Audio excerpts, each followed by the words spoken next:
সবাই বলে 24 সালের 6 আগস্ট দেশ স্বাধীন হয়েছে, আমি বলি দেশ এখনো স্বাধীন হয় নাই। যেদিন বাংলাদেশে কোন দেশের আধিপত্য চলবে না, পশ্চিমাদের মন গড়া মতবাদ চলবে না, কোরআন আর সুন্নাহ দিয়া দেশ চলবে, সেদিনই বাংলাদেশ স্বাধীন হবে প্রকৃত অর্থে। ওই যে নাস্তিক শাহরিয়ার কবির আমার কাছে হারছিল, ডিবেটটা দেখছিলেন? ওরে আমি মৌলবাদের ব্যাখ্যা দিছিলাম।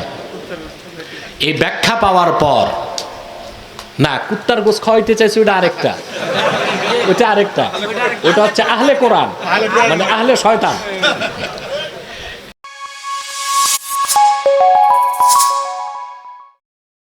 যে বক্তা টাকার জন্য ওয়াজ করে তারও লাভ আছে। কি লাভ আছে? সে হচ্ছে মোমবাতির মতো। মোমবাতি যেমন সকলকে আলো বিতরণ করে, নিজে জ্বলে শেষ। তো যে বক্তা টাকা নিয়ে ওয়াজ করে তার দ্বারাও মানুষ উপকার পায়, কারণ সে তো কোরআন হাদিসের কথাই বলে, কিন্তু পয়সার ধান্দার কারণে তার জীবনটা শেষ, আখেরাতে তার কোনো সওয়াব নাই। জনগণ লাভ পায়, জনগণ কি পায়? লাভ পায়। তাহলে ওয়াজ করা, ওয়াজ শোনা, এটাও কি জিক্র? আরে ভাই কি বলি আর কি বুঝো?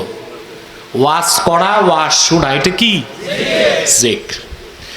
আবার আল্লাহ তাআলা সালাত, নামাজকেও জিকির বলেছেন।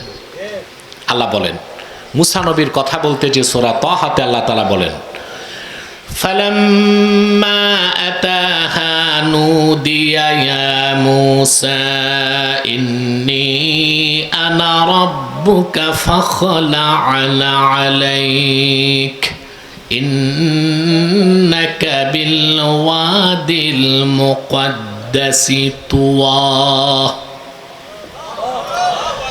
আল্লাহ বলেন মুসা যখন তুর পাহাড়ে আল্লাহর নূরের কাছে চলে আসলো, তাকে ডাক দিয়ে বলা হলো, হে মুসা, আমি তোমার রব, পবিত্র উপত্যকায় তুমি দাঁড়ায় আছো, জুতাগুলো খুলে ফেলো।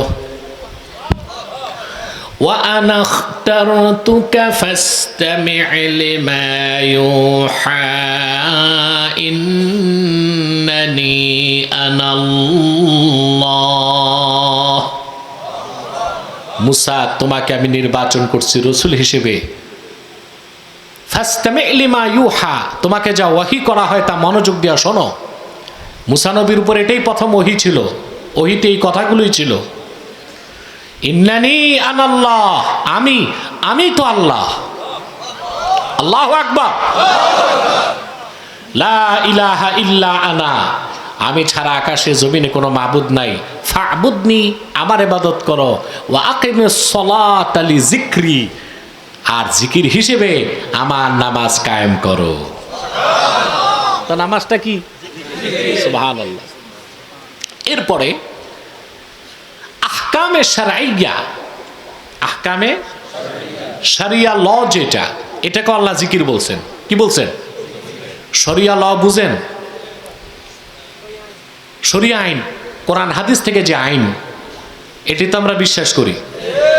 না পারতে না ইংরেজদের বস্তা পচা আইন মানি। কি আফসোস, বাংলাদেশে ইংরেজদের রেখে যাওয়া 200 বছরের পুরনো আইন দিয়া দেশ চলে। এটাই বাঙালি জাতির সবচেয়ে ব্যর্থতা। আমি খুব গবেষণা করে দেখেছি, ইংরেজ আইন যেটা মানেন, এটার উৎস কি বলতে পারেন?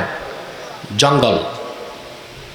700 বছর আগে, 800 বছর আগে ব্রিটেনে যে বিভিন্ন উপজাতি ছিল, জঙ্গলি মানুষ, ওরা ঘরোয়া পরিবেশে যে আইনগুলো তৈরি করছে, ওগুলোই পরবর্তীতে ইংরেজ আইনের রূপ নিছে। কোথায় কোরআন হাদিসের আইন, আর তা বাদ দিয়া ইংরেজদের জঙ্গলি আইন আমাদের উপর চাপিয়ে দেওয়া হয়েছে। আমি, সবাই বলে 24 সালের 6 আগস্ট দেশ স্বাধীন হয়েছে, আমি বলি দেশ এখনো স্বাধীন হয় নাই। যেদিন বাংলাদেশে কোন দেশের আধিপত্য চলবে না, পশ্চিমাদের মন গড়া মতবাদ চলবে না, কোরআন আর সুন্নাহ দিয়া দেশ চলবে, সেদিনই বাংলাদেশ স্বাধীন হবে প্রকৃত অর্থে।